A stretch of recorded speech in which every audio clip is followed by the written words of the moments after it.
بول کے اس کے اترتے ہی گاڑی بھگا لے گیا۔ وہ اس کالج میں کسی کو بھی نہیں جانتی تھی، اس لیے جی بھر کے بور ہو رہی تھی۔ اس سے تو اچھا تھا میں گھر میں ہی رہ کے سو جاتی، وہ افسوس سے سوچ رہی تھی۔ مشکل سے اس نے 3 پیریڈ لیے تھے اور پھر کالج سے باہر نکل آئی۔ وہ چلتے چلتے مین روڈ پر آ گئی تھی، لیکن اسے وہاں نہ کوئی ٹیکسی نظر آئی تھی نہ کوئی رکشہ۔ اذہان کو اس ٹائم فون کرنے کا مطلب تھا زبردست سی ڈانٹ۔ یہی سوچ کے وہ آگے ہی آگے چلتی جا رہی تھی، جب ایسے سیٹی کی آواز آئی۔ گمان نے چونک کے پیچھے دیکھا۔ وہ 3 لچے لفنگے لڑکے تھے جو لوفرانہ انداز میں سیٹیاں بجا رہے تھے۔ گمان نے فوراً اپنا چہرہ سیدھا کیا اور تیز تیز چلنا شروع ہو گئی۔ اسے اب احساس ہوا تھا کہ اکیلی گھر جانے کے لیے نکل کے اس نے کتنی بڑی غلطی کی تھی، لیکن اب کیا ہو سکتا تھا؟ وہ جتنا تیز چل سکتی تھی چل رہی تھی، اور پھر بالکل اچانک ایک لڑکا اس کے سامنے آ گیا۔ گمان نے لمحے کے 1000ویں حصے میں اپنے قدم کو بریک لگائے تھے اور کھینچ کے ایک تھپڑ اس لڑکے کے منہ پر مارا تھا۔ تھپڑ مارتے ہی وہ بھاگنا چاہتی تھی، لیکن باقی 2 لڑکوں نے اس کے بھاگنے کی کوشش کو ناکام بنا دیا۔ وہ لڑکے اب اس کو کھینچتے ہوئے لے جا رہے تھے۔ ان کے ارادے سے لگ رہا تھا وہ اب گمان کو جان سے مار کے ہی دم لیں گے۔ گمان کی آنکھوں سے آنسو رواں ہو چکے تھے۔ وہ مسلسل رو رہی تھی اور تبھی اس نے آسمان کی طرف دیکھا۔ اس کے دل کے نہا خانوں سے آواز نکلی تھی، یا اللہ مدد! تبھی اچانک فضا کار کے ٹائروں کے رکنے کی تیز آواز سے گونج اٹھی۔ وہ کار عین ان کے سامنے آ کے رکی تھی۔ لڑکوں کے ساتھ ساتھ گمان نے بھی کار کے اندر بیٹھے ہوئے انسان کو دیکھا تھا۔ مدد آ چکی تھی اور وہ ایک لمحے میں پہچان گئی تھی کہ یہ وہی ہمسایہ ہے۔ سائم 1 منٹ میں کار کا دروازہ کھول کے باہر نکل آیا۔ کیا ہو رہا ہے یہ؟ وہ خالصاً اپنے فیلڈ والے لہجے میں بولا تھا۔ اس کی آواز اتنی سرد تھی اور لہجے میں اتنا روب تھا کہ تینوں لڑکے بے اختیار گمان کو چھوڑ کے بھاگ گئے تھے۔ ان لڑکوں کے ایک دم چھوڑنے کی وجہ سے وہ اپنا توازن قائم نہیں رکھ پائی تھی اور دھڑام سے زمین بوس ہوئی تھی۔ اوپر سے ہمسایہ سر پر ہی تو کھڑا تھا۔ گمان کو اتنی شرمندگی اپنے اغوا کی نہیں ہوئی تھی جتنی اس کے سامنے گرنے سے ہوئی تھی۔ او، آپ ٹھیک ہیں؟ وہ آگے بڑھا۔ جی ٹھیک ہوں۔ وہ اٹھ کے کھڑے ہونے کی کوشش میں دوبارہ گرنے والی تھی جب سائم نے اپنا ہاتھ آگے بڑھایا تھا۔ گمان نے ایک نظر اسے دیکھا، پھر اس کا ہاتھ پکڑ کے چلنا شروع کیا۔ گاڑی تک آتے ہوئے وہ اس کے چہرے کے تاثرات کا اندازہ لگانے کی کوشش کر رہی تھی، لیکن اس کا چہرہ بے تاثر تھا۔ گاڑی میں بیٹھنے تک گمان کو اپنے پیر میں شدید درد کا احساس ہو چکا تھا۔ شاید نہیں، یقیناً اس کے ایک پاؤں میں موچ آ گئی تھی۔ آئی تھنک آپ کے پاؤں میں موچ آ گئی ہے۔ وہ گاڑی فل سپیڈ میں چلا رہا تھا۔ مجھے بہت درد ہو رہا ہے پیر میں۔ گمان کی بات پہ اس نے ایک نظر اسے دیکھا۔ ڈونٹ وری، بس آ گیا ہاسپٹل۔ وہ اسے تسلی دے رہا تھا۔ کچھ دیر بعد ہی وہ ہاسپٹل پہنچ چکے تھے اور ڈاکٹر نے اس کے پیر کا معائنہ کر کے بینڈیج بھی کر دی تھی۔ اب وہ پھر محو سفر تھے۔ گمان نے کنکھیوں سے اس کا چہرہ دیکھا۔ وہ بلا کا خوبصورت تھا اور اسی حساب سے مغرور بھی تھا۔ اس کے چہرے کو دیکھ کے کوئی بھی انسان یہ اندازہ نہیں لگا سکتا تھا کہ وہ سارے جہان کا درد ہمارے جگر میں ہے ٹائپ بندہ ہو سکتا ہے، لیکن اس کا دل واقعی بہت حساس تھا۔ اس نے پورے راستے میں ایک بار بھی پچھلی ملاقات کا نہ حوالہ دیا تھا نہ تانا۔ وہ ایسے بیہیو کر رہا تھا جیسے آج سے پہلے کبھی گمان کو دیکھا ہی نہ ہو، اور گمان کی حالت یہ تھی کہ تم نہیں تو کچھ بھی نہیں۔ وہ ایک دم بریک لگنے کی وجہ سے واپس ہوش کی دنیا میں آئی تھی۔ گھر آ چکا تھا۔ آپ خود اندر تک چلی جائیں گی یا میں بلا دوں کسی کو؟ وہ اتنے نرم لہجے میں بولتا ہوا بالکل مختلف سائم لگ رہا تھا۔ نہیں، مجھ سے تو پاؤں بالکل بھی ہلایا نہیں جا رہا۔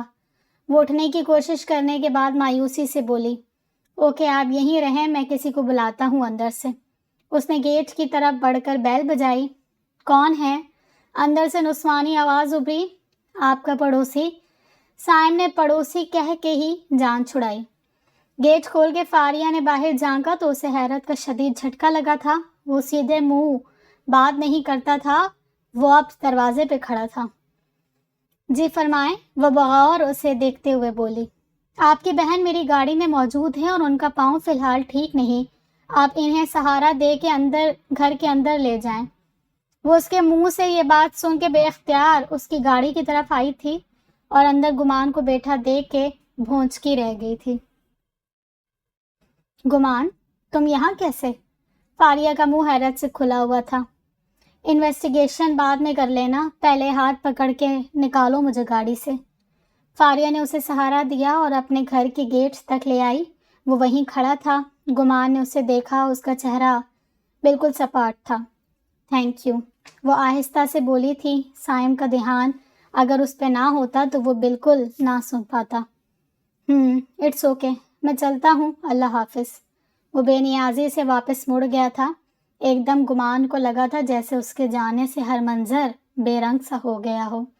اس نے سر جھٹکا اور فاریہ کے سہارے اپنے کمرے تک پہنچی۔ بیڈ پہ لیٹ کے وہ لمبے لمبے سانس لے رہی تھی جب فاریہ اس کے برابر آ کے بیٹھی تھی۔ ہاں تو گمان بی بی، اب بتاؤ کیا ہوا ہے؟ وہ اب تک حیرت کا شکار تھی۔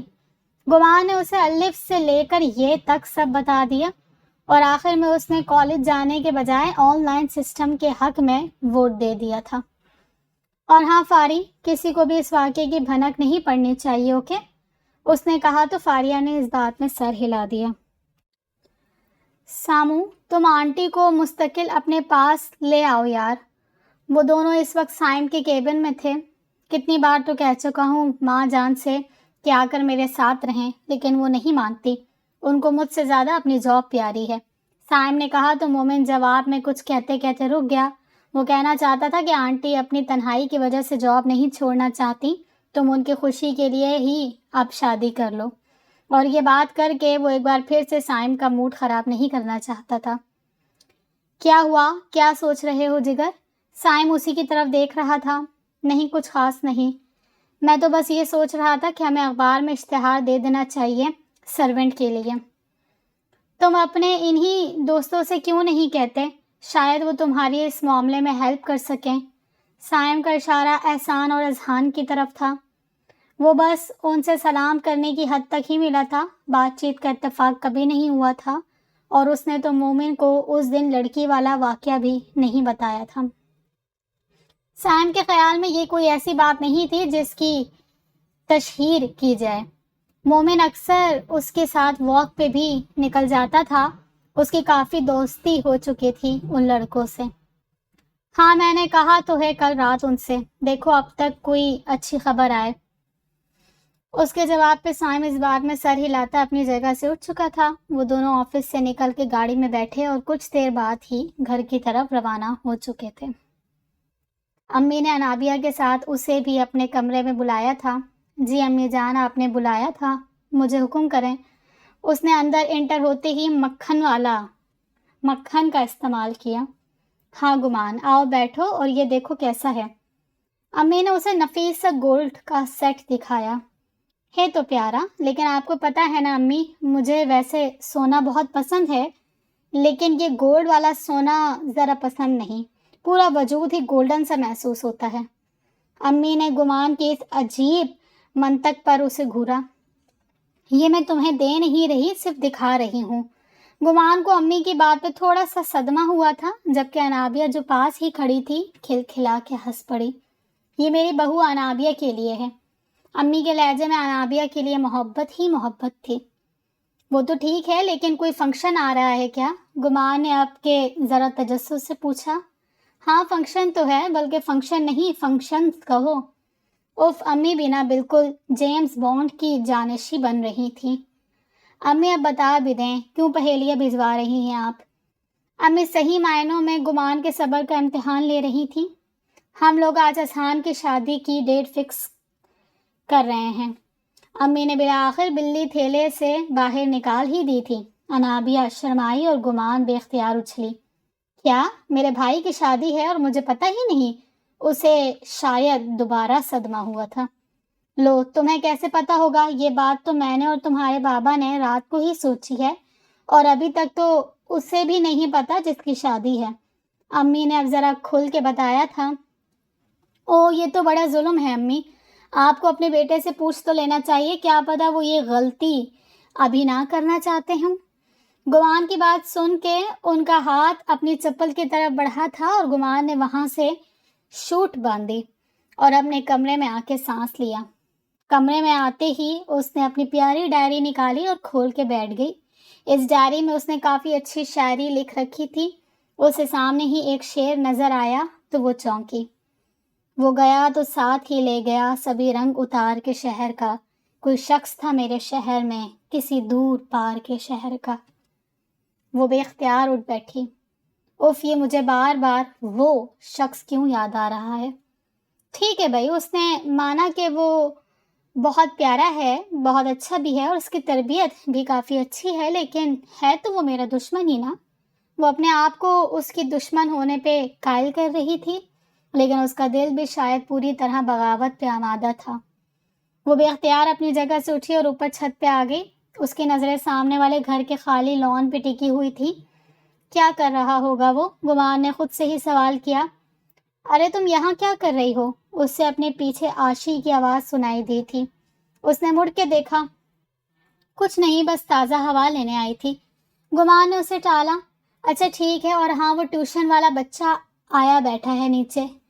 آشی کی اطلاع پہ اس نے سر ہلایا اور نیچے آ گئی۔ ہاں بھائی چنٹو، کھولو کتابیں۔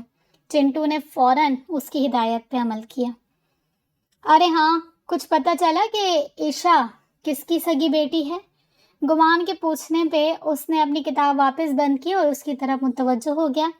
جی باجی، عشا بہت سیڈ تھی۔ اس کو لگتا تھا کہ اس کی ماما اس سے بالکل پیار نہیں کرتی، شاید اس لیے کہ وہ ان کی سگی بیٹی نہیں ہے، لیکن عشا کی ماما نے عشا کو منا لیا اور اب وہ اپنے ماما بابا کی سگی بیٹی ہی ہے۔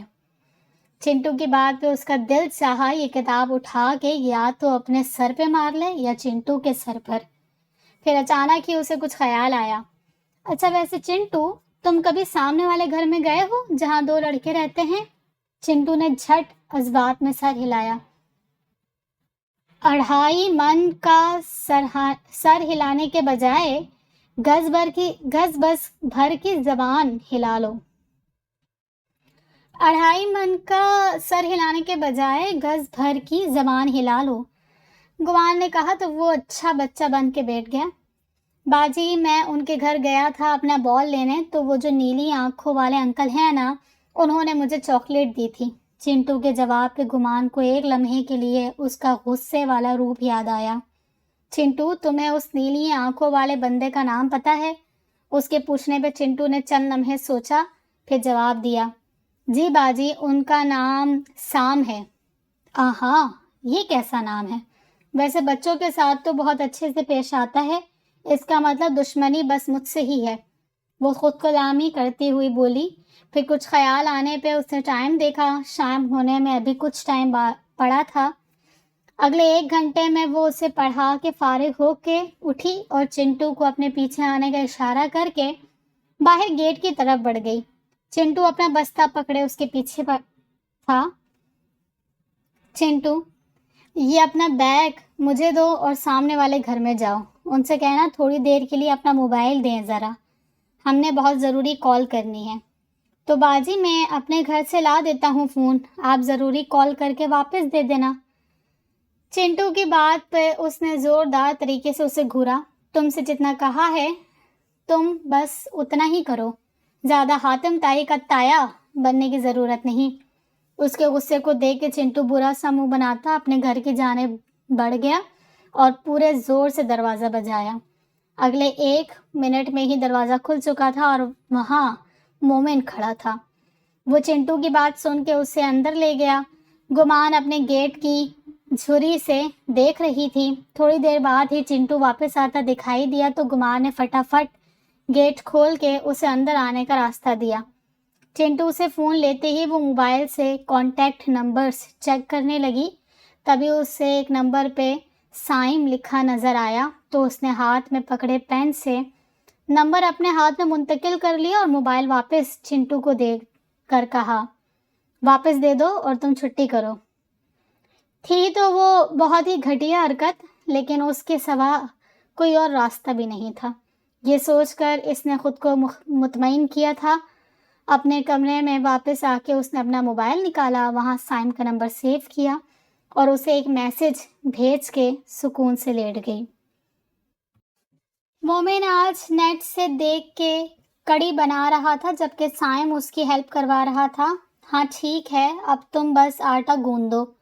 مومن کے آرڈر دینے پہ سائم نے اسے یوں دیکھا جیسے اس کی دماغی حالت پر شبہ ہو۔ میرا خیال ہے اتنی محنت کر کے تمہارا دماغ خراب ہو گیا ہے، چپ چاپ بازار سے جا کے روٹیاں لے کے آؤ۔ سائم نے آٹا گوندنے سے جان چھڑائی تھی۔ نہیں، میرا معدہ اب مزید باہر کی سخت روٹی نہیں سہ سکتا۔ تم آٹا ڈالو اس برتن میں اور پانی بھرو، میں بتاتا جاؤں گا، تم عمل کرتے جانا۔ سائم نے بے اختیار ایک طویل سانس لیا۔ باہر کی روٹی تو اسے بھی پسند نہیں تھی۔ اس نے آٹا گوندنے کی تیاری شروع کی۔ میں پکوڑے نہ بنا رہا ہوتا تو خود ہی آٹا گوندھ لیتا، تمہیں زحمت نہ دیتا۔ مومن نے اپنی مجبوری بتائی تو سائم نے محض سر ہلا دیا۔ اس کا سارا دھیان اس وقت اس چیز پہ تھا جو آٹا کم اور ملغوبہ زیادہ لگ رہا تھا۔ تبھی اس کے موبائل پہ دوبارہ میسج ٹون بجی تھی، لیکن وہ اتنا بزی تھا کہ فون کی طرف دھیان نہیں دے پا رہا تھا۔ اگلے 1 گھنٹے میں وہ لوگ کچن سے فری ہو کر باہر آ چکے تھے اور اب کھانا کھا رہے تھے۔ زبردست یار، کڑی تو تم نے کمال بنائی ہے، سائم نے ہمیشہ کی طرح سراہا۔ تھینک یو شہزادے۔ مومن بھی اپنی کاوش پہ خاصا خوش تھا۔ بس ذرا روٹیاں کچھ ٹھیک نہیں بنی تھیں، کہیں سے زیادہ ہی پتلی تو کہیں سے وافر موٹی، لیکن وہ صبر سے کھا رہے تھے کیونکہ اللہ صبر کرنے والوں کے ساتھ ہے۔ میں ذرا سامنے والوں کے گھر بھی دے آؤں کڑی، وہ لوگ بھی تو اتنی چیزیں بھجواتے رہے ہیں۔ مومن کی بات پہ اس نے اچھا کہا اور دوبارہ کھانے میں مصروف ہو گیا۔ کھانے سے فری ہو کر اور ہاتھ وغیرہ دھونے کے بعد وہ اپنے روم میں آ کے تسلی سے موبائل لے کے بیٹھ گیا۔ کسی اجان نمبر سے میسج تھا، دوسرا کمپنی کی طرف سے تھا۔ اس نے کمپنی کا میسج دیکھے بغیر ہی ڈیلیٹ کیا اور دوسرا میسج اوپن کیا تو وہ حد درجہ حیران ہوا تھا۔ عشق کو دیجیے جنون فروغ، درد سے درد کی دوا کیجیے۔ شعر کے بعد لاسٹ پہ فرام گمان لکھا ہوا تھا۔ یہ گمان کون ہے؟ وہ بڑبڑایا۔ تبھی اسی نمبر سے ایک اور میسج وصول ہوا۔ آپ برہم ہی صحیح بات تو کر لیں ہم سے، کچھ نہ کہنے سے محبت کا گماں ہوتا ہے۔ یہ میسج پڑھ کے اس نے فوراً اس نمبر پہ کال کی تھی۔ کال جاتے ہی فوراً اٹینڈ ہوئی۔ السلام علیکم، کیسے ہیں آپ؟ دوسری طرف سے وہ خوشگوار لہجے میں بولی تھی اور اس کی آواز سائم 1 منٹ میں پہچان چکا تھا اور اسے جی بھر کے کوفت ہوئی تھی۔ وعلیکم السلام، آپ کے پاس میرا سیل نمبر کیسے آیا؟ وہ سب سے پہلے یہی جاننا چاہتا تھا۔ جہاں چاہ ہو وہاں راہ تو بن ہی جاتی ہے، گمان مسکرائی۔ مجھے لگا تھا آپ میں کچھ شرم و حیا ہوگی، لیکن آپ کی اس حرکت نے ثابت کر دیا ہے کہ میں غلط تھا۔ آپ کو اپنی عزت کا لحاظ نہیں تو کم از کم اپنے ماں باپ کی عزت کا ہی خیال کر لیتی۔ مجھے نفرت ہے تم جیسی لڑکیوں سے۔ نیکسٹ ٹائم مجھے کسی بھی قسم کا میسج مت کرنا۔ اس کے بے باک انداز پہ سائم کا ضبط جواب دے گیا تھا۔ مجھے محبت ہو گئی ہے آپ سے سائم، اس نے دھیمے سے کہا تھا۔ سائم کا پارا ہائی ہوا۔ Shut up, just shut up, اپنی بکواس بند کرو فضول لڑکی۔ اب اگر تم نے دوبارہ مجھے میسج کیا تو میں اپنا موبائل لے کے سیدھا تمہارے گھر آ جاؤں گا، سمجھی؟ وہ اس کا جواب سنے بغیر کال ڈسکنیکٹ کر چکا تھا۔ کیا ہوا سامو، خیریت ہے نا سب؟ غصے میں کیوں لگ رہے ہو؟ مومن نے اندر آتے ہی اس کے تاثرات نوٹ کیے تھے اور جواب میں سائم نے اسے انجان نمبر سے میسج آنے اور اپنے کال کرنے کا بتایا۔ لیکن وہ ایسا کیوں کر رہی ہے؟ مومن الجھا۔ محترمہ فرما رہی تھی محبت ہو گئی ان کو مجھ سے، وہ تنزیہ بولا تو مومن نے چونک کے اسے دیکھا۔ اوہ، پھر کیا؟ اب ایسی کوئی فضول حرکت کرے گی تو میں لحاظ نہیں کروں گا۔ خیر چھوڑو اسے، مجھے یہ بلو فائل دے دو، کچھ کام کر لوں، سائم نے کہا تو مومن نے اسے فائل دی اور اپنے کمرے میں چلا گیا۔ وہ موبائل ہاتھ میں پکڑے اداس بیٹھی تھی۔ کیا ہوا گمان، سب ٹھیک ہے نا؟ طبیعت ٹھیک ہے تمہاری؟ اسے پتہ ہی نہیں چلا تھا کہ کب فاریہ اندر آئی تھی۔ ہاں ٹھیک ہے۔ گمان نے بمشکل اپنے لہجے کو نارمل رکھا تھا۔ ورنہ دل تو اس کا چاہ رہا تھا کہ دھاڑے مار مار کے روئے۔ تمہیں پتہ ہے اذہان بھائی اور انابیہ کی شادی کی ڈیٹ فکس ہو گئی ہے، اگلے ماہ کی 20 تاریخ کو۔ فاریہ کافی پرجوش تھی۔ اچھا، گڈ، وہ فقط اتنا ہی کہہ سکی۔ فاریہ نے اسے بغور دیکھا۔ کیا بات ہے گمان، تم اتنی اداس کیوں لگ رہی ہو؟ فاریہ نے فکرمندانہ انداز میں پوچھا تو اس کے صبر کا بند ٹوٹ گیا۔ وہ فاریہ کے گلے لگ کے رو پڑی۔ فاریہ کے تو ہاتھ پیر ہی پھول گئے تھے۔ ارے ہوا کیا ہے لڑکی، کچھ بتائے گی؟ اس سے پہلے کہ گمان کوئی جواب دیتی دروازے پہ دستک ہوئی تھی۔ ان دونوں نے چونک کے دیکھا تو وہاں وجدان کھڑا تھا۔ اس کی نظر ابھی روتی ہوئی گمان پہ نہیں پڑی تھی۔ آپ دونوں کو نیچے بلایا ہے سب بڑوں نے، جلدی سے آئیں۔ وہ اتنا کہہ کے بوتل کے جن کی طرح غائب ہو چکا تھا۔ چلو پہلے ان لوگوں کی باتیں تو سن لیں۔ فاریہ نے اسے اٹھنے کا اشارہ کیا اور اسے اٹھنا پڑا۔ وہ دونوں نیچے آئیں تو سب نے بیک وقت ان دونوں کو دیکھا۔ آئے بھائی، بیٹھو۔ بڑے پاپا اور بابا دونوں نے اپنے درمیان جگہ بنائی تھی اس کے لیے۔ فاریہ اپنی امی کے پاس بیٹھ گئی تو وہ بڑے پاپا کے ساتھ بیٹھ گئی۔ اگلے ماہ کی 20 تاریخ کو اذہان اور انابیہ کی شادی ہے اور ان کی شادی کے اگلے دن احسان اور گمان کا نکاح سوچا ہوا تھا، لیکن مہناز اور ہماری مسز کی خواہش ہے کہ ان دونوں کی بھی ڈائریکٹ شادی کی جائے۔ بڑے پاپا نے دھماکہ کیا تھا۔ وہ بے اختیار کھڑی ہوئی۔ کیا ہوا گمان بیٹا؟ بابا یخلخت پریشان ہوئے تھے۔ کچھ نہیں بابا، میں آتی ہوں ابھی۔ وہ اتنا کہہ کے سیدھی اپنے کمرے میں آ گئی تھی اور اب بیڈ پہ بیٹھی شدید ٹینشن کا شکار تھی۔ اس کا وہاں سے ایک دم اٹھنا سب کے ذہن میں سوال چھوڑ گیا تھا۔ کیا ہوا ہے گمان کو؟ مہناز، تم نے اسے بتایا نہیں تھا کہ ہم نے بچپن سے اسے اپنے احسان کے لیے سوچا ہوا ہے؟ بڑے پاپا کی بات پہ امی بری طرح گڑبڑائی تھی۔ آج صبح انہوں نے اسی لیے تو گمان کو بلایا تھا، لیکن دوسری باتوں میں وہ یہ بات اسے بتانا ہی بھول گئی تھی۔ شرما گئی ہے گمان بھائی صاحب، ورنہ یہ بات تو سبھی جانتے ہیں کہ وہ احسان کی منگیتر ہے۔ امی نے معاملہ سنبھالا۔ تم پھر بھی گمان سے پوچھ لو، اسے کوئی مسئلہ تو نہیں نا؟ بابا نے تشویش سے کہا۔ ہاں، اگر گمان ابھی شادی نہیں کرنا چاہتی تو ہم اس کی شادی کچھ ماہ آگے کر دیتے ہیں اور اگلے ماہ بس اذہان اور انابیہ کی شادی کر دیں گے۔ بڑے پاپا کی بات پہ امی نے بے اختیار بابا کو دیکھا تھا۔ وہ پہلے ہی گمان کی عادتوں سے خائف تھیں۔ بھائی صاحب، وہ تو بچی ہے، بڑوں کے سامنے یہ تھوڑا ہی کہے گی کہ جی ہاں میری شادی کر دیں۔ وہ بچی ہے، کم عقل ہے، مگر اس کا اچھا برا تو ہم نے ہی سوچنا ہے۔ آپ آگے نہ کریں شادی، دونوں شادیاں ایک ساتھ ہی ہو جائیں تو بہتر ہے۔ امی اب گمان کو کوئی وقت نہیں دینا چاہتی تھی۔ گمان جس طرح وہاں سے اٹھ کے گئی تھی اس سے ان کے دل میں طرح طرح کے واہمے سر اٹھا رہے تھے۔ بہرحال اس سے ایک بار بات کر لو، پھر ہی فائنل کریں گے، بڑے پاپا نے کہا تو امی نے اس بات میں سر ہلا دیا۔ ماں جان کی طبیعت خرابی کا اسے جیسے ہی پتہ چلا تو ان کو اپنے پاس کراچی لے آیا تھا۔ اس نے اسکول میں ماں جان کی طرف سے استعفیٰ دے دیا تھا۔ وہ اپنی بے پرواہی پر پچھتا رہا تھا۔ ماں جان کچھ ہی مہینوں میں بہت کمزور ہو گئی تھیں اور سائم کو ان کے معاملے میں اپنی بے پرواہی پہ غصہ بھی آیا تھا اور شرمندگی بھی ہوئی تھی۔ ماں جان چلیں ڈاکٹر کے پاس لے چلوں آپ کو، سائم نے کہا تو ماں جان نے محبت سے اس کا ماتھا چوما۔ میں بالکل ٹھیک ہوں بیٹا، تم میرے سامنے ہو، اب میں ٹھیک ہی رہوں گی، ماں جان نے کہا، لیکن وہ اب ان کی صحت کو لے کے کوئی سمجھوتا کرنے کو تیار نہیں تھا۔ کچھ ہی دیر میں وہ ماں جان کو لیے ہاسپٹل پہنچ چکا تھا۔ ڈاکٹر کے مطابق ماں جان کو ایک تو ہائی بلڈ پریشر کا مسئلہ تھا، دوسرا ان کو کوئی ٹینشن تھی۔ سائم ان کی دوائیاں لے کے ان کے ساتھ باہر نکلا تو موسم بہت اچھا ہو رہا تھا۔ اس نے ماں جان کے لیے کار کا دروازہ کھولا اور دوسری جانب سے خود ڈرائیونگ سیٹ پہ بیٹھ کے کار اسٹارٹ کرنے ہی لگا تھا جب اس کے موبائل پہ میسج ٹون کی بپ سنائی دی۔ اس نے موبائل اٹھا کے جلدی سے میسج اوپن کیا تو سامنے وہی انجان نمبر تھا۔ اب کس سے کہیں اور کون سنیں جو حال تمہارے بعد ہوا، اس دل کی جھیل سی آنکھوں میں ایک خواب بہت برباد ہوا۔ اس شہر میں کتنے چہرے تھے کچھ یاد نہیں، سب بھول گئی۔ ایک شخص کتابوں جیسا تھا، وہ شخص زبانی یاد ہوا۔ وہ اس لڑکی کی ڈھٹائی پر کھول اٹھا۔ عجیب سرپھری لڑکی ہے۔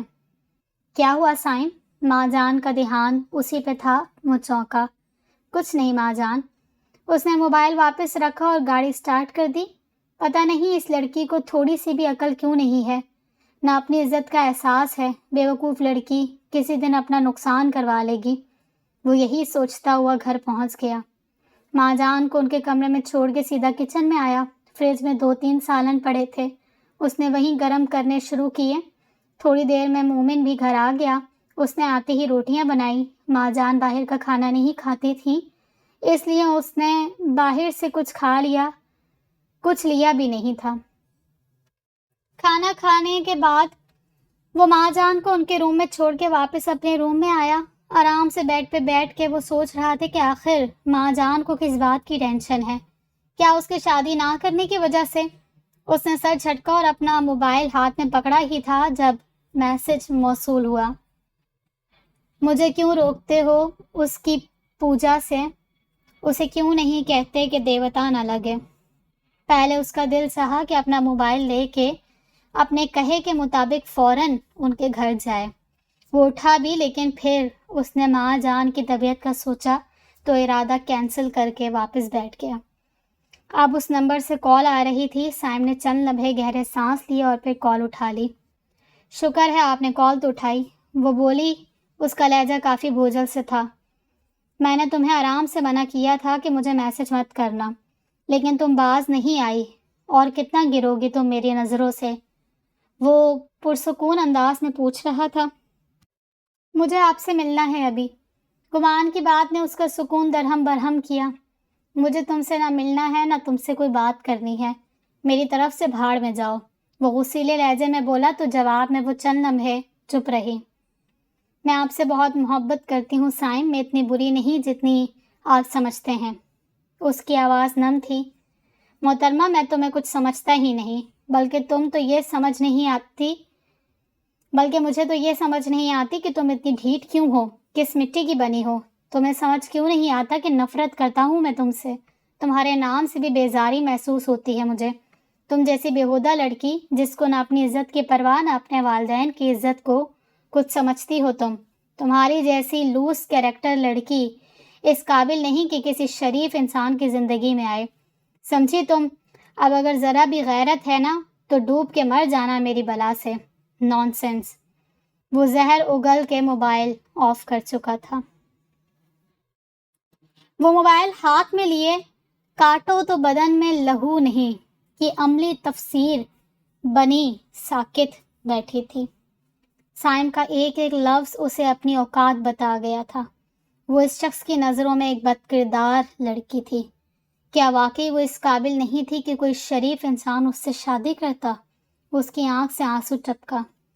اتنی نفرت کرتا ہے وہ مجھ سے تو میں کیوں پاگل ہوئے جا رہی ہوں اس کے پیچھے؟ وہ اب نیچے کارپیٹ پہ بیٹھی بے آواز رو رہی تھی۔ یہ یک طرفہ محبت اتنی تکلیف دہ کیوں دیتی ہوتی ہے؟ اس نے روتے ہوئے تقدیر سے سوال کیا۔ گمان، جب سے بڑوں نے شادی کی بات کی ہے تب سے تم چپ چپ سی ہو گئی ہو۔ کیا وجہ جان سکتی ہوں تمہاری؟ فاریہ کے پوچھنے پہ اس نے جھکا سر اٹھایا۔ میں ابھی اس بارے میں کوئی بات نہیں کرنا چاہتی Faria, please leave me alone. زیادہ انگریز بننے کی ضرورت نہیں، اصل بات بتاؤ، فاریہ نے ذرا روب سے کہا۔ اچھا، وجہ جاننا چاہتی ہو تو سنو، مجھے تمہارے بھائی سے کوئی شادی وادی نہیں کرنی، گمان نے پھٹ پڑنے والے لہجے میں کہا تو وہ طنزیہ ہنسی۔ اچھا، تو پھر کس سے کرنی ہے شادی وادی؟ اس سامنے گھر والے لڑکے سے؟ گمان کو شوق لگا، اس نے تو کسی کو بھی نہیں بتایا تھا اس کے بارے میں۔ اب کیا ہوا، چپ کیوں کر گئی ہو؟ یہ سوچ رہی ہو نا کہ مجھے کیسے پتہ چلا؟ جس دن تم مجھے کالج سے واپسی کا بتا رہی تھی نا، تب ہی مجھے شک ہو گیا تھا تم پہ، اور میرے شک پہ مہر تمہارے چھت کے چکروں نے لگائی تھی۔ فاریہ کے لہجے میں طنز کوچ کوچ کے بھرا ہوا تھا۔ ہاں تو اس میں غلط کیا ہے؟ اور ویسے بھی میں جس کو مرضی پسند کروں تمہیں کیا مسئلہ ہے؟ اب کے گمان بدلحاظی سے بولی تو وہ مسکرائی. مسئلہ تو مجھے ہے کیونکہ تم نے جس کو ریجیکٹ کیا ہے نا وہ میرا بھائی ہے. میں بھی انہیں بھائی ہی مانتی ہوں. ٹرسٹ می، اگر درمیان میں سائم کا وجود نہ بھی ہوتا میں تب بھی انکار ہی کرتی. میں نے ان کو ہمیشہ اذہان بھائی جیسا ہی سمجھا ہے. وہ میرے احسان بھائی ہیں فاریہ. پتہ نہیں بڑے ایسے فیصلے کیوں کرتے ہیں. گمان بے بسی سے بولی تو فاریہ نے سر جھٹکا. بہرحال میرا بھائی کوئی پروڈکٹ نہیں کہ تمہیں پسند نہ ہو تو تم اسے سائٹ پہ کر دو. تمہیں شادی نہیں کرنی تو خود جا کے انکار کرو، لیکن تم میں تو اتنی ہمت ہے ہی نہیں. فاریہ جان بوجھ کے اسے غصہ دلا رہی تھی تاکہ وہ اپنے لیے ایک کوشش کر لے. وہ فاریہ کے اشتعال دلانے پہ ایک دم اٹھی اور کمرے سے باہر نکل آئی. اسے امی سے بات کرنی تھی. ان کو بتانا تھا کہ وہ ہرگز احسان بھائی سے شادی نہیں کرنا چاہتی. وہ تیز قدموں سے چلتی سیڑھیوں کی طرف بڑھی تھی جب اسے احسان کے کمرے سے آواز آئی. وہ بے اختیار اس کے کمرے کے دروازے پہ آ کے رک گئی. وہ شاید فون پہ بات کر رہا تھا. کیوں نہ میں ڈائریکٹ احسان بھائی سے ہی بات کر لوں، آگے وہ خود ہی سنبھال لیں گے. وہ یہ سوچ کے دروازہ نوک کرنے ہی لگی تھی جب احسان کے منہ سے اپنا نام سن کے چونکی. تو یار مجھ سے خفا کیوں ہو رہی ہو؟ میں نے تھوڑا ہی بابا جان سے کہا تھا کہ میری شادی گمان سے طے کر دیں. وہ اب دوسری طرف کسی سے بات کر رہا تھا. گمان میری بہنوں کی طرح ہے یار. میں گمان سے قطعی شادی نہیں کر سکتا اور نہ ہی کروں گا. تم یقین رکھو مجھ پہ، میں خود بابا جان سے بات کر کے منع کر دوں گا. اس سے آگے سننے کی گمان کو ضرورت ہی نہیں تھی. وہ جو سوچ رہی تھی کہ گھر والوں کو انکار کی وجہ کیا بتائے گی، کیونکہ بڑے تو کہتے ہیں شادی سے پہلے سب بہن بھائی ہی ہوتے ہیں. ان کی نظر میں اس بات کی چدیاں اہمیت نہ ہوتی کہ وہ احسان کو بھائی سمجھتی ہے. لیکن اب اسے ایک پاورفل بہانہ مل گیا تھا. وہ سیڑھیاں اتر کے نیچے آئی تو امی سامنے ہی بیٹھی تھیں. ان کے ہاتھ میں ایک پیارا سا کام والا دوپٹہ تھا. شکر ہے امی اس وقت اکیلی بیٹھی ہیں. وہ دل ہی دل میں شکر کرتی امی کے سامنے جا کھڑی ہوئی. امی نے چونک کے اسے دیکھا. ارے گمان میں تمہیں ہی بلانے والی تھی، امی نے کہا تو اس نے جی کہہ کے سوالیہ نظروں سے امی کو دیکھا. یہ دیکھو کتنا پیارا دوپٹہ ہے نا، میرے جہیز کا ہے جو میں نے تمہاری شادی کے لیے سنبھال کے رکھا ہوا تھا. یہ کلر تم پہ بہت اچھا لگے گا، پہن کے تو دکھاؤ مجھے. امی کتنی خوش تھیں، لیکن اب اس نے موقع گوا دیا تو سب بگڑ جائے گا. امی پلیز مجھے ابھی شادی نہیں کرنی، اور احسان بھائی سے تو بالکل نہیں. وہ قطعیت سے بولی تو امی کی آنکھوں سے غصہ ناگواری چھلکی. تم اپنی زبان بند رکھو. بڑوں کے فیصلے پہ بول کے میری تربیت پہ انگلی نہ اٹھوانا تم. امی کو اس کی بات سن کے غصہ آ گیا تھا. بولنے دو اسے مہناز، سنے تو صحیح یہ کہتی کیا ہے. ہاں تو گمان تمہیں شادی ہی نہیں کرنی یا احسان سے شادی نہیں کرنی؟ بڑے پاپا کی آواز پہ گمان بے اختیار اچھلی جبکہ امی بھی جلدی سے اٹھ کے کھڑی ہو گئیں. بڑے پاپا کے ساتھ بابا اور اذہان بھی کھڑے ہوئے تھے. مجھے احسان بھائی سے شادی نہیں کرنی، اس نے دل کڑا کر کے کہا. بڑے پاپا کے چہرے پہ ایک سایہ سا لہرایا. شٹ اپ گمان، جاؤ اپنے کمرے میں، اذہان نے غصے سے کہا تو بڑے پاپا نے اسے ہاتھ اٹھا کے روک دیا. میں نے کہا نا مجھے سننے دو، وہ کیا کہنا چاہتی ہے. بڑے پاپا کی بات پہ اذہان نے بمشکل خود کو کنٹرول کیا. آوازیں سن کے احسان بھی نیچے آ چکا تھا اور اپنا سمجھی سے سب دیکھ رہا تھا، جبکہ فاریہ کچھ پرسکون تھی. یہ اسی کی ہمت دلانے کا ہی تو نتیجہ تھا. احسان سے شادی کیوں نہیں کرنا چاہتی؟ بڑے پاپا 2 قدم آگے ہوئے. کیونکہ وہ ہکلائی، کیونکہ احسان بھائی کسی اور کو پسند کرتے ہیں. اس کے الفاظ سنتے ہی احسان کے سر پہ پہاڑ ٹوٹا تھا، جبکہ فاریہ بھی انگشت بدنہ رہ گئی. گمان نے اپنی بندوق احسان کے کندھے پر رکھ کے چلائی تھی. بڑے پاپا نے بے اختیار احسان کی طرف دیکھا تو وہ نظریں چرا گیا. کیا صرف یہی وجہ ہے شادی سے انکار کی؟ وہ اب دوبارہ گمان سے پوچھ رہے تھے. جی، وہ آہستہ سے بولی تو احسان نے خونخوار نظروں سے اسے دیکھا.